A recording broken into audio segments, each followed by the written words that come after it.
नमस्कार दोस्तों, मैं राहुल वर्मा और आप सभी का स्वागत है मेरे पॉलिटी की सीरीज़ में, जहाँ हम स्टेप बाय स्टेप समझे रहे हैं कि इंडियन पॉलिटी जो एम लक्ष्मीकांत का, उसको बिल्कुल सिंपल लैंग्वेज में, ठीक है? तो पिछले वीडियो में हमने यहाँ तक कंप्लीट किया था एक्ट ऑफ सेटलमेंट 1781 में। आज हम यहाँ से स्टार्ट करेंगे पिट एक्ट्स ऑफ 1784 से।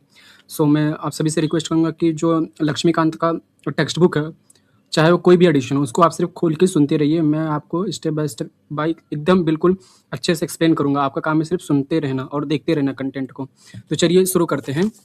देखो, पिट एक्ट ऑफ 1784 में क्या हुआ था। देखो, पिट एक्ट ऑफ 1784 में बैकग्राउंड पहले समझो क्या हुआ था। रेगुलेटिंग एक्ट आया था 1773 में, जो हमने ऊपर पढ़ा था ना।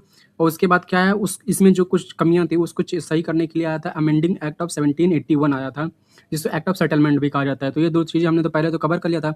इसके बाद ब्रिटिश पार्लियामेंट और ईस्ट इंडिया कंपनी के बीच कन्फ्यूजिंग और कॉन्फ्लिक्ट बने रहे। इसके बाद भी ये दोनों क्यों आया था, ताकि ये रेगुलेटिंग एक्ट ऑफ क्यों आया था, क्योंकि ताकि वो ईस्ट इंडिया कंपनी के ऊपर रेगुलेट यानी कंट्रोल कर पाए। उसके बाद भी ये सब करने के बाद भी ईस्ट इंडिया कंपनी के और जो गवर्नमेंट वहाँ की थी, ब्रिटिश पार्लियामेंट के बीच में कॉन्फ्लिक्ट मतलब कंटिन्यू रहा।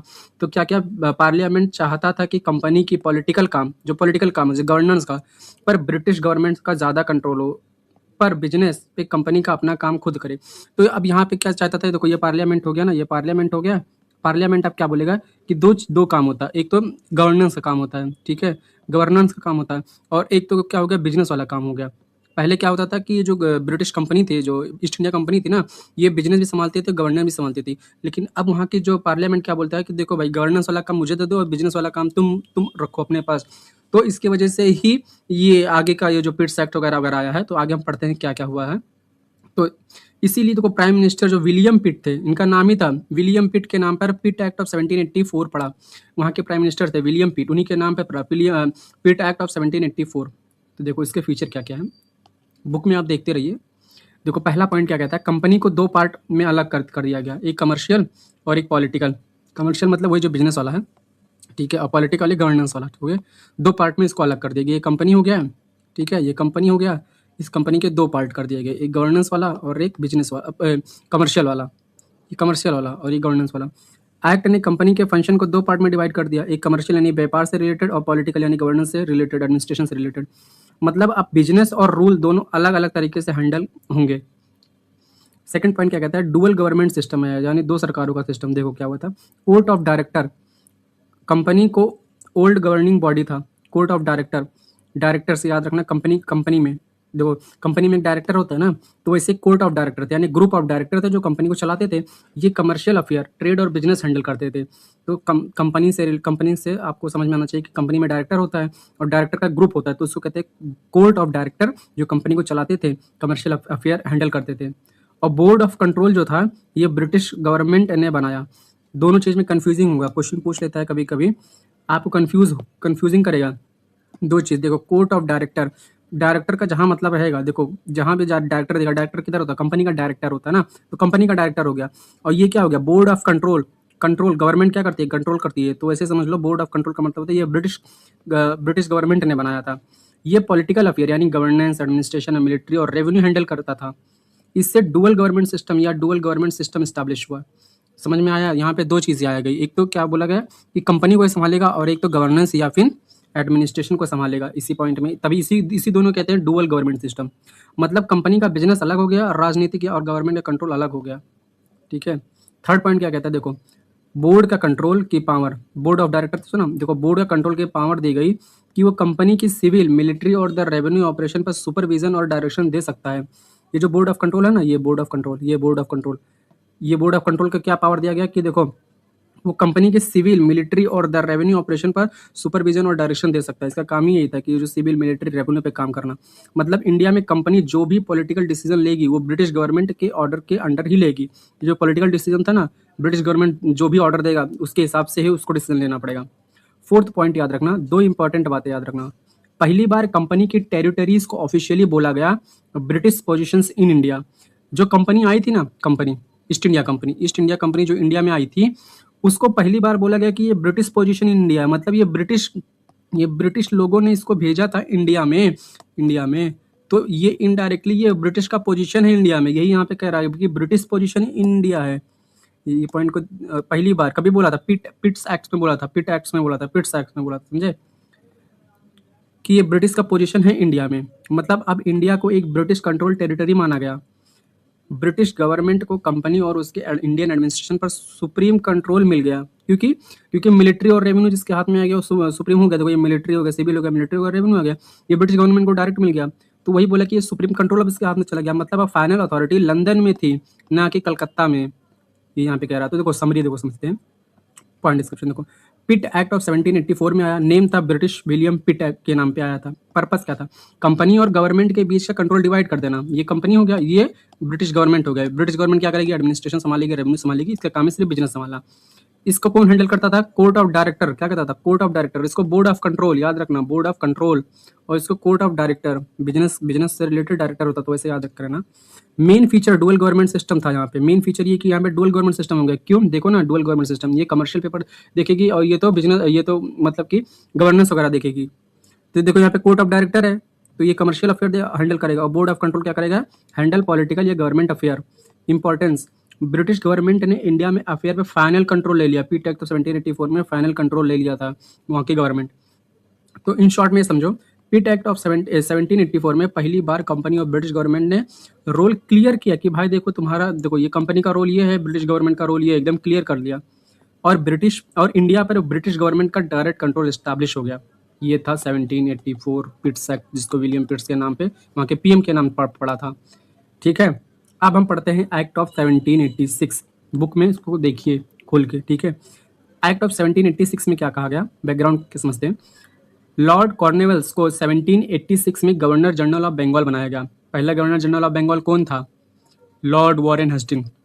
क्या कौन था? उसको कमेंट करके आप बताइए कि कौन था पहला गवर्नर जनरल ऑफ बंगाल। अब यहाँ पे देखो, एक गवर्नर जनरल ऑफ बंगाल बना 1786 में, जिसका नाम था लॉर्ड कॉर्नवेल्स। ठीक है, लेकिन उसने ये पद तभी एक्सेप्ट किया जब ब्रिटिश गवर्नमेंट ने उसको दो कंडीशन मान ली। इसीलिए उन दो कंडीशन को लीगल बनाने के लिए एक्ट ऑफ 1786 पास हुआ। तो 1786 का काम सिर्फ यही था कि एक गवर्नर जनरल था, एक जीजी था, जो कॉर्नवल्स नाम था उसका। ठीक है, कॉर्नवल्स नाम था उसका।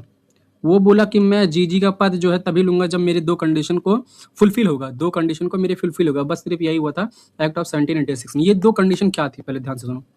लॉर्ड कॉर्नवल्स की दो डिमांड थी। पहला, काउंसिल का डिसीजंस को ओवरराइड करने का पावर। पहला, काउंसिल का मतलब देखो, जीजी के पास क्या था? जीजी के पास था 1+4, याद है ना, पिछले वीडियो में डिस्कस किया था। देखो 1+ का गवर्नर जनरल होगा, उसके चार काउंसिल ऑफ वो होंगे, चार काउंसिल होंगे जो उसको सलाह देंगे।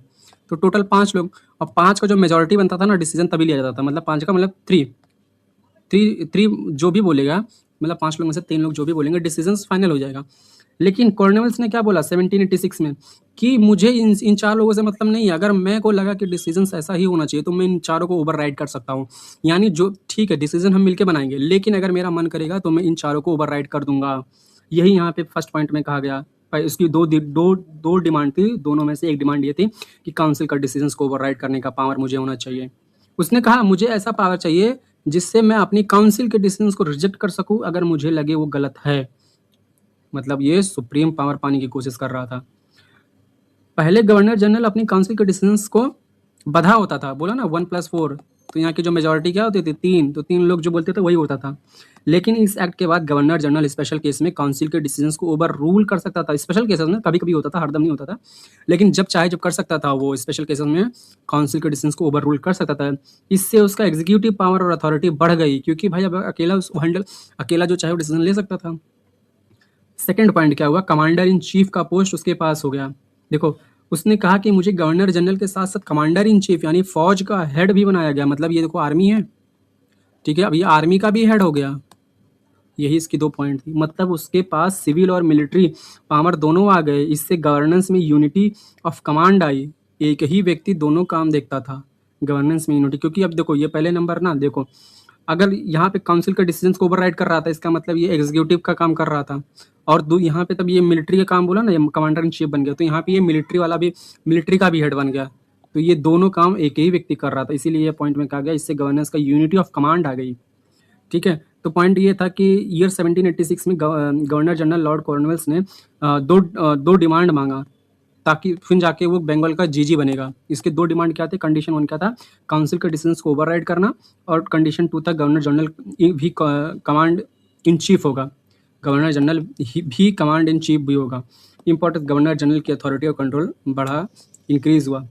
आप क्या करो ना, तब नोटबुक में जो आप अगर नोट्स बनाना है ना, तो नोट्स आपको अगर बनाना है तो नोट्स आप इसका बना लिया करो, रिवीजन के लिए बढ़िया रहेगा। ये जो समरी इन शॉर्ट होता है ना उसको ही, क्योंकि पूरा यही ना कि 1786 में क्या हुआ था, लॉर्ड कॉर्नवालिस के नाम से आया था। उसके 2 कंडीशन थे, काउंसिल का डिसीजंस को ओवरराइड करना, और कंडीशन 2 थे कि गवर्नर जनरल की भी कमांडर इन चीफ होगा, मतलब गवर्नर जनरल की अथॉरिटी पर कंट्रोल का बड़ा इंक्रीज हो गया। तो आप इसको ऐसे नोट्स बना लोगे ना, तो उसको सिर्फ पूरे देखो जितना भी हमने पढ़ा ना ऊपर, पूरा इसको जो ग्लिम्स है ना, यही सिर्फ है। तो इसको ही रिवाइज करना है कि 86 में क्या हुआ था, 86 में। तो यहाँ पे देखो इजी शॉर्ट में क्या है, act of 1786 governor general Lord Cornwallis को काउंसिल के ऊपर पावर दे दी गई, मिलिट्री कमांड भी उसके हाथ में चलेगी। ठीक है, इसने ब्रिटिश और इंडिया में स्ट्रॉन्ग सेंट्रल अथॉरिटी का फाउंडेशन मजबूत कर दिया गया, मजबूत किया है। सेंट्रल अथॉरिटी कभी स्टार्ट हुआ था, 1776 में, रेगुलेटिंग एक्ट ऑफ। ठीक है, लेकिन इसको मजबूत कभी किया गया, पिट्स एक्ट ऑफ इसमें 1786 में, 1786 में। ठीक है, आगे पढ़ते हैं, चार्टर एक्ट ऑफ 1793। ध्यान से सुनो क्या होता है चार्टर एक्ट ऑफ 1793 में, बैकग्राउंड को समझो। पिट आया था, पिट एक्ट आया था 1784 में। ठीक है, इसके बाद भी ईस्ट इंडिया कंपनी का रूल इंडिया में चलता रहा। ये ध्यान से सुनो, 1784 में पिट्स एक्ट आया था, उसके बाद भी क्या हुआ, ईस्ट इंडिया कंपनी का रूल इंडिया में चलता रहा। अब हम किसकी बात करें, चार्टर एक्ट की बात कर रहे हैं ना। तो देखो, हर 20 साल में कंपनी का ट्रेडिंग राइट और पावर को रिन्यू करने के लिए ब्रिटिश पार्लियामेंट एक चार्टर पास करती थी। चार्टर का मतलब ये समझ लो, एक एप्लीकेशन रहता था, पार्लियामेंट में आया। सुनो ध्यान से सुनो क्या होता था, ये पार्लियामेंट हो गया, इसके पास ना एक एप्लीकेशन आता था। ठीक है, एप्लीकेशन इसके पास आया, तो ये क्या करता था, ये 20 साल के लिए ना लाइसेंस को रिन्यू कर देता था। ऐसे समझो, एकदम सिंपल लैंग्वेज में, लाइसेंस को रिन्यू कर देता था। ठीक है, 20 साल के लिए। तो ये हर बार यही पार्लियामेंट यही करता था, जो कंपनी का ट्रेडिंग राइट और उसके पावर को रिन्यू कर देता था ब्रिटिश पार्लियामेंट एक चार्टर पास करने के लिए। तो उसी एप्लीकेशन का नाम चार्टर है, समझे, एप्लीकेशन का नाम चार्टर है, ऐसे याद रखो। पार्लियामेंट में आता था, पार्लियामेंट 20 साल के लिए बढ़ा देता था। लेकिन 1793 में चार्टर एक्ट भी वही कंटिन्यू था, लेकिन इसने governor general of British control पर और ज़्यादा स्ट्रेंथ दिखाया। कैसे, पढ़ते हैं, देखो मेन फीचर क्या हुआ था। देखो, चार्टर का मतलब क्या हुआ, एक एप्लीकेशन था जो पार्लियामेंट में जाता था, पार्लियामेंट 20 साल के लिए लाइसेंस को रिन्यू कर देता था। लेकिन 1793 में कुछ तो हुआ, क्या हुआ हम उसको पढ़ते हैं। मेन फीचर क्या हुआ, देखो, गवर्नर जनरल को ओवरराइड करने का पावर सब फ्यूचर गवर्नर को दिया गया। मतलब पहले तो लॉर्ड कॉर्नवालिस को ही था कि भाई मैं तभी जीजी बनूँ, यानी गवर्नर जनरल ऑफ बंगाल बनूंगा जब मुझे ओवरराइड करने का पावर मिलेगा। तो चार्टर एक्ट 1793 में बोला गया कि देख भाई, आपसे जो भी गवर्नर जनरल ऑफ बंगाल बनेगा, उसको हर गवर्नर को ये पावर दे दिया जाएगा कि वो अपने काउंसिल के पावर को ओवरराइड कर सकता है।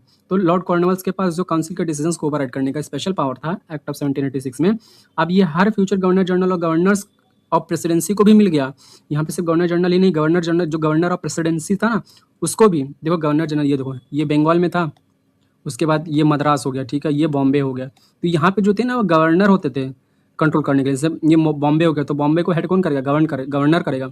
मद्रास को कौन करेगा, गवर्नर करेगा। लेकिन जो बंगाल का होता था ना, वो गवर्नर जनरल होता था। तो इस एक्ट में यही कहा गया कि इस लाइन में कि इस एक्ट में ये भी कहा गया कि यहाँ पे जो था ना, ये गवर्नर जनरल को तो ओवरराइड करने का पावर दिया ही दिया था, और आगे जो भी गवर्नर जनरल, बंगाल का गवर्नर जनरल बनेगा, उसको भी पावर राइड करने का पावर दिया जाएगा। प्लस जो भी यहाँ पे प्रेसिडेंसी थी, जैसे बॉम्बे हो गया, मद्रास हो गया, उसके गवर्नर होते थे, उनके जो काउंसिल होते थे, उसको भी ओवरराइड करने का पावर दिया गया। मतलब अब सबको स्ट्रॉन्ग एग्जीक्यूटिव पावर मिल गया था। ठीक है, पहला पॉइंट यही कहता है। सेकंड पॉइंट क्या कहता है, गवर्नर जनरल को कंट्रोल और स्ट्रांग हुआ क्या था, देखो, अब गवर्नर जनरल ऑफ बंगाल को और ज़्यादा पावर दी गई ताकि वो बॉम्बे और मद्रास प्रेसिडेंसी के गवर्नमेंट पर कंट्रोल रख सकें। यानी कि अब देखो, यहाँ पे सेंट्रलिटी चल रहा है। सेंट्रलिटी का मतलब क्या होगा, यहाँ पे बंगाल हो गया, और उसके नीचे क्या हो गया, उसके नीचे बॉम्बे हो गया, मद्रास हो गया, उसके नीचे हो गया बॉम्बे। अब इसकी पावर को और इंक्रीज कर दिया गया, वही यहाँ पे बता रहा है। मतलब बंगाल में एक सेंट्रल अथॉरिटी बन गई जिससे प्रेसिडेंसी ओबे करे। इससे सेंट्रलाइजेशन ऑफ पावर बढ़ गया, क्योंकि बंगाल को तुम पावर बढ़ा दिए तो इन दोनों के ऊपर ज़्यादा कंट्रोल आ जाएगा, इन दोनों की पावर ऑटोमेटिक कम हो गई, तो इससे सेंट्रल अथॉरिटी बन गई। वो ये बता रहा है सेकंड पॉइंट में।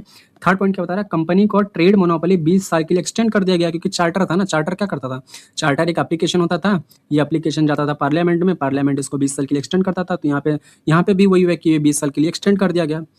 ईस्ट इंडिया कंपनी का इंडिया में ट्रेड करने का एक्सक्लूसिव राइट था। मतलब देखो, सिर्फ ईस्ट इंडिया कंपनी ही इंडिया में ट्रेड कर सकता, और कोई कंपनी नहीं कर सकता था, इसलिए इसको एक्सक्लूसिव राइट मिला था, मोनोपोली था। और 20 साल के लिए बढ़ा दिया गया कि और 20 साल ये सिर्फ ईस्ट इंडिया कंपनी इंडिया में ट्रेडिंग कर सकता है। मतलब 1813 तक कोई और ब्रिटिश कंपनी इंडिया में ट्रेड नहीं कर सकता था, समझे? ये 1813 तक नहीं कोई कर सकता था, क्योंकि उसके पास एक्सक्लूसिव राइट था। किसके पास? ईस्ट इंडिया कंपनी के पास। फोर्थ पॉइंट ये कहता था कमांडर इन चीफ का काउंसिल मेंबरशिप ऑप्शनल बनाया गया। देखो पहले क्या होता था, commander in chief automatically governor general council का मेंबर होता था। देखो ये जीजी का काउंसिल था, ये जीजी का क्या था? काउंसिल था ना।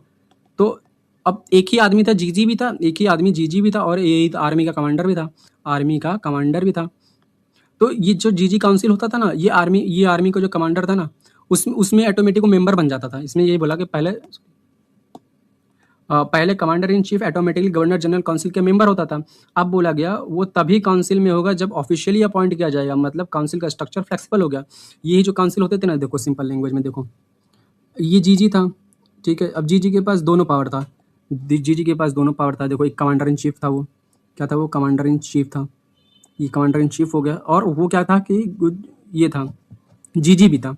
ये दोनों एक ही आदमी था, एक ही पर्सन रहता था। तो जीजी के पास जो काउंसिल था ना, काउंसिल मतलब 1+4, ठीक है, 1+4। तो ये 1+ जो काउंसिल के मेंबर रहते थे ना, ये कमांडर इन चीफ में भी मेंबर बन जाते थे। लेकिन वही यहाँ पे बोला गया कि अब वो तो ऑप्शनल हो गया, जरूरी नहीं है कि जो गवर्नर जनरल काउंसिल का मेंबर है वो कमांडर इन चीफ के काउंसिल का मेंबर भी बनेगा। ये उसके ऊपर अपॉइंट करना है कि नहीं करना है। फिफ्थ पॉइंट में ये बोला गया कि जो बोर्ड ऑफ कंट्रोल के मेंबर का सैलरी इंडियन रेवेन्यू से मिलेगा। मतलब देखो ये कंट्री होगा इंडिया में, इंडिया ने कितना रेवेन्यू जनरेट किया, उसके हिसाब से बोर्ड ऑफ कंट्रोल कौन था? बोर्ड ऑफ कंट्रोल का काम क्या होता था? बोर्ड ऑफ कंट्रोल का काम क्या होता था? कमेंट में करके बताओ। और कोर्ट ऑफ डायरेक्टर का काम क्या होता था? कमेंट में करके बताओ, समझे?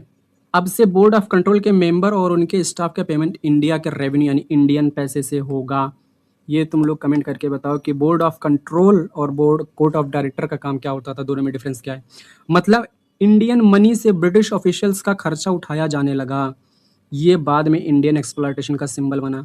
क्यों भाई? क्योंकि उनका खर्चा ज़्यादा होता था, ज़्यादा खर्चा होगा तो जो टैक्स होता था वो टैक्स को इंक्रीज करते थे, तो और खर्चा होता था, खर्चा और होगा, तो फिर टैक्स कम लगने लगेगा, तो बोलेंगे टैक्स और बढ़ाओ, खर्चा और करेंगे, टैक्स और बढ़ाओ, तो यही एक्सप्लॉयटेशन का सिंबल बन गया था। तो देखो समरी क्या था कि चार्टर एक्ट ऑफ 1793 में पर्पस क्या था? कंपनी के रूल और ट्रेड को राइट को एक्सटेंड करना था, इसीलिए चार्टर कहा था। चार्टर मतलब एक एप्लीकेशन है, ठीक है। तो चार्टर का मतलब ये था कि कंपनी के रूल और राइट्स को एक्सटेंड करने का था।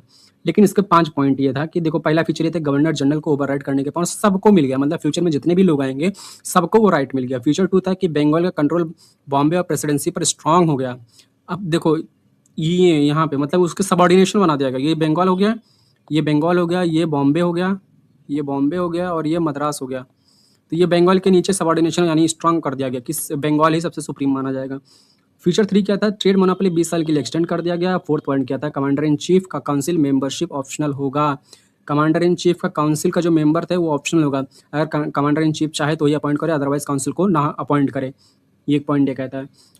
की फीचर 5 क्या था? बोर्ड ऑफ कंट्रोल का स्टाफ सैलरी इंडियन रेवेन्यू से होगा। तो वही इंडियन रेवेन्यू से होगा, तो टैक्स ज़्यादा करेंगे तो एक्सप्लॉयटेशन का सिंबल बनेगा, एक्सप्लॉयटेशन होगा लोगों का, यही एक्सप्लॉयटेशन का रीजन भी बना। तो इन शॉर्ट क्या था? देखो चार्टर एक्ट 1793 में गवर्नर जनरल को पावर बढ़ाया गया, कंपनी का ट्रेड मोनोपोली 20 साल के लिए एक्सटेंड किया गया, और ब्रिटिश कंट्रोल और उसके सेंट्रलाइज कर दिया गया, ठीक है। अब हम पढ़ते हैं चार्टर एक्ट ऑफ 1813। क्यों? क्योंकि देखो 1793 तक तो हुआ, उसके बाद 20 साल तक एक्सटेंड करेंगे, 20 साल एक्सटेंड करेंगे तो क्या आएगा? चार्टर एक्ट ऑफ 1813 आएगा, चार्टर एक्ट 1813। देखो चार्टर एक्ट बैकग्राउंड क्या हुआ था कि देखो चार्टर एक्ट ऑफ 1793 के बाद कंपनी का रूल 20 साल के लिए और बढ़ा दिया गया। यही तो हुआ था 1793 में, 20 साल के लिए बढ़ा दिया गया था कि इसको ही ईस्ट इंडिया कंपनी को एक्सक्लूसिव राइट मिला था।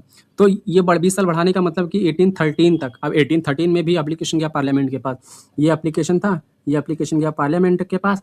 अब पार्लियामेंट तो ये सब तो 1793 की बात थी ना, 1793 की बात थी, तो ये 20 साल के लिए बढ़ा दिया गया, तो 1830 तक था। अब 1813 में वापस एप्लीकेशन जाएगा ना भाई, तो 1830 के बाद वापस पार्लियामेंट में एप्लीकेशन गया। तो अब यहाँ पे क्या हुआ, अब ध्यान से सुनो। लेकिन 1830 तक ब्रिटिश ट्रेडर और इंडस्ट्रियलाइजिस्ट ने डिमांड किया जो वहाँ पे इंडस्ट्रियलिस्ट थे और ट्रेडर थे, उन्होंने डिमांड किया कि उन्हें भी इंडिया में ट्रेड करने का मौका मिले। इससे पार्लियामेंट ने चार्टर एक्ट ऑफ 1813 पास किया, जिसमें पहली बार कंपनी का ट्रेड मोनोपोली को तोड़ दिया गया, एक्सेप्ट कुछ चीज़ों में। तो 1813 तक तो उसके पास मोनोपोली था, लेकिन 1813 में तब चार्टर एक्ट पास हुआ तो वहाँ के जो ट्रेडर थे, वहाँ पे इंडस्ट्रियलिस्ट थे, उन्होंने क्या कहा कि नहीं नहीं नहीं भाई, सिर्फ ईस्ट इंडिया कंपनी ही क्यों करेगी वहाँ पे बिजनेस इंडिया में, एक्सक्लूसिव राइट था क्योंकि इसके पास। लेकिन यहाँ पे इन्होंने डिमांड किया, ट्रेडर और इंडस्ट्रियलिस्ट, कि भाई सिर्फ इंडिया ही क्यों करेगी वहाँ पे एक्सक्लूसिव ट्रेड, हमको भी मौका मिलना चाहिए। इसी वजह से चार्टर ऑफ 1813 पास हो गया। लेकिन कुछ चीज़ें एक्सेप्शन थी, मोनोपोली यहाँ पे तोड़ दिया गया कि सिर्फ कंपनी ही नहीं, बाकी लोग भी करेंगे। तो देखो फीचर क्या है, कंपनी का ट्रेड मोनोपोली खत्म एक्सेप्ट चाइना एंड टी के साथ। सुनो, बोला कि तुम्हारा आज से मोनोपोली खत्म हो जाएगा, लेकिन चाइना के साथ सिर्फ ईस्ट इंडिया कंपनी ही करेगी। और जो इंडिया में था ना, इंडिया में टी से रिलेटेड ये दो चीज़ ईस्ट इंडिया कंपनी ही करेगी। यही फर्स्ट पॉइंट में बोल रहा है।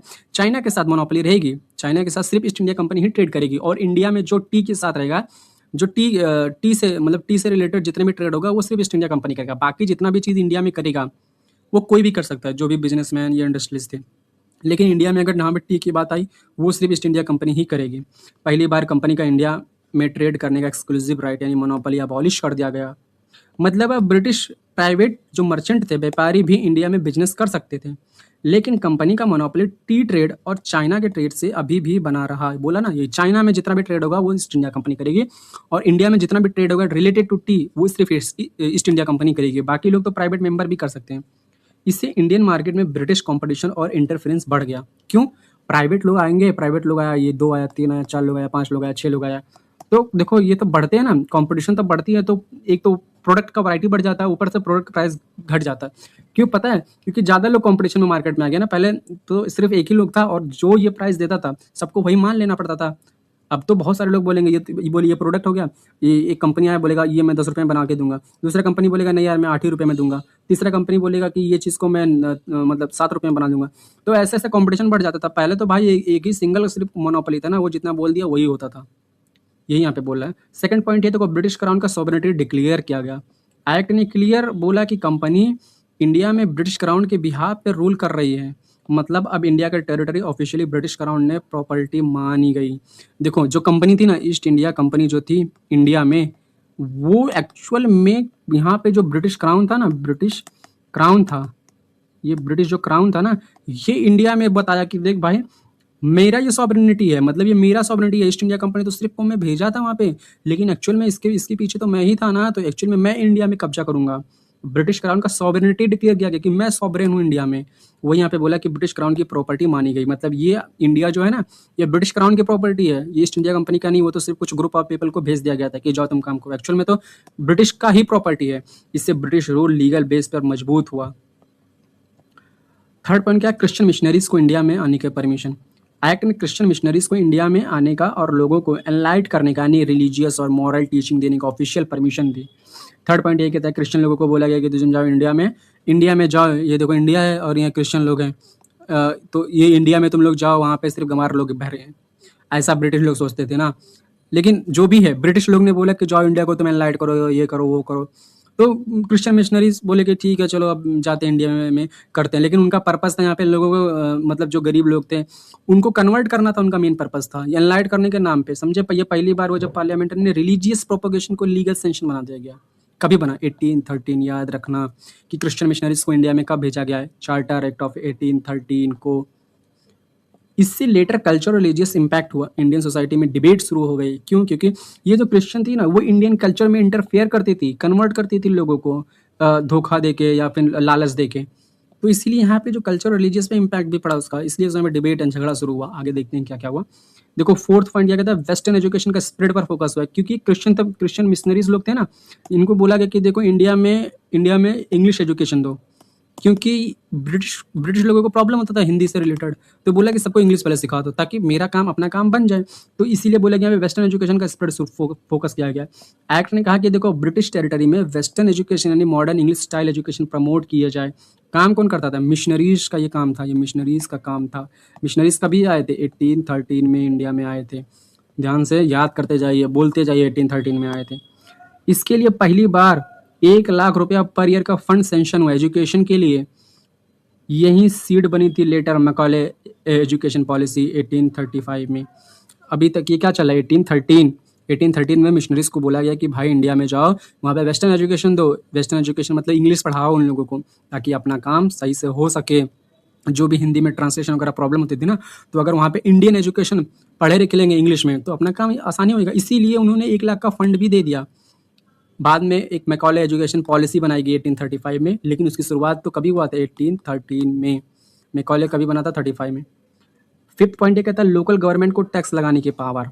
फिफ्थ पॉइंट देखो, एक्ट ने इंडिया के लोकल गवर्नमेंट को पावर दी कि लोगों पर टैक्स लगा सकती है। देखो उस टाइम पे ना, ये इंडिया है, उस टाइम पे यहाँ पे रजवाड़े लोग होते थे, राजा महाराजा होते थे, छोटे छोटे पॉकेट में, पॉकेट मतलब एरिया में, ठीक है। पहले टैक्स वैक्स लगाने का काम सिर्फ गवर्नमेंट करती थी। कौन गवर्नमेंट? ब्रिटिश गवर्नमेंट करती थी, ठीक है। अब ये बोले कि देखो ये क्या बोलते हैं किंग लोगों को, यहाँ पे जो राजा लोग थे, कि जो ये यहाँ का राजा हो गए, यहाँ का राजा हो गए, यहाँ का राजा हो गए, यहाँ का राजा होगा, इनको बोला गया कि देखो भाई तुम लोग अपनी जनता के ऊपर टैक्स लगाओ, मैं तुमको परमिशन देता हूँ। क्यों? क्योंकि इसके बदले ये ब्रिटिश लोगों को पेमेंट करते थे, इसीलिए वो टैक्स लगाना बोला था ब्रिटिश गवर्नमेंट कि लोकल, तुम देखो यहाँ पे जो लोकल किंग था उसको बोले कि देखो भाई तुम लोकल लोगों पे टैक्स लगाओ, तुम जो टैक्स कमाओगे उसका कुछ परसेंट मुझे दोगे। इसीलिए यहाँ पे लोकल लोगों पे टैक्स लगाया गया है। जो टैक्स ना दे उसे पनिश भी कर सकते हो। मतलब अब British textile administration officially start हुआ। डेट याद रखना 1813। लोकल गवर्नमेंट का टैक्स लगाने का पावर 1813 से स्टार्ट हुआ था। यहाँ के किंग को बोले कि तुम गरीबों और मतलब जो पिछड़े जाति लोग हैं, जो मिडिल क्लास है, सबको ऊपर तुम टैक्स लगाओ, तुम टैक्स का पैसा रखो, उसका कुछ परसेंट मुझे दो, जो टैक्स ना दे उसको पनिशमेंट तुम दो। तो इससे क्या होता था ना, जो ब्रिटिश था ना, ब्रिटिश गवर्नमेंट, उसको पैसा भी मिलता था, तो उसके लिए तो अच्छा ही है ना। तो समरी क्या है, 1813 में कंपनी का ट्रेड मोनोपोली खत्म हो गया except with tea and China. Tea and China याद रखना। ब्रिटिश टी एंड चाइना का मतलब चाइना में टी नहीं, इंडिया में टी। और चाइना कंट्री से रिलेटेड जितनी मतलब ट्रेड होगा वो ईस्ट इंडिया कंपनी ही करेगी, इसीलिए बोला T and China. British crown अपनी सॉवरेनिटी असर्ट की कि जो ये ईस्ट इंडिया कंपनी थी ना, इंडिया में आई थी, ये तो सिर्फ मेरे बिहाफ पे आई थी, मैंने इसको बोला था, तो इनडायरेक्टली इंडिया पे मेरा कब्जा रहा। मिशनरीज ने इंडिया में आना, प्रीचिंग करने का परमिशन मिल गया उनको। एजुकेशन का 1 lakh per year promotion western education के लिए। लोकल गवर्नमेंट पे टैक्स लगाना और पनिशमेंट करने का अधिकार। तो आप अपने बुक में ये समरी इन पॉइंट लिख सकते हो कि क्या क्या हुआ था, क्योंकि मेन तो यही सिर्फ 5 पॉइंट है जो भी है। तो इन शॉर्ट में क्या होता है, चार्टर एक्ट ऑफ 1813 ने कंपनी का ट्रेड मोनोपोली तोड़ दिया और एजुकेशन और रिलीजियस फील्ड में भी नए आइडियाज़ लाए, और ब्रिटिश क्राउन ने इंडिया पर रूल ऑफिशियली असर्ट किया। तो इतना पॉइंट याद रखना, और ये अपने नोटबुक में लिख लिया करो, ताकि रिवीजन के लिए इतना ही इंपॉर्टेंट है, बाकी तो ऊपर समझाने के लिए सिर्फ था। तो अभी यहीं पे हम लोग ख़त्म करते हैं, अगले हम वीडियो में पढ़ेंगे चार्टर ऑफ 1833। सो तब तक के लिए सभी को जय हिंद। देखते रहिए, कमेंट में अगर कुछ भी आपको लगे ना कि ये चीज़ ऐसा करो वैसा करो, तो आप प्लीज़ कमेंट करके बता दीजिएगा, ताकि नेक्स्ट वीडियो से हम उसको इम्प्रूव कर सकें। ठीक है, तब तक के लिए जय हिंद।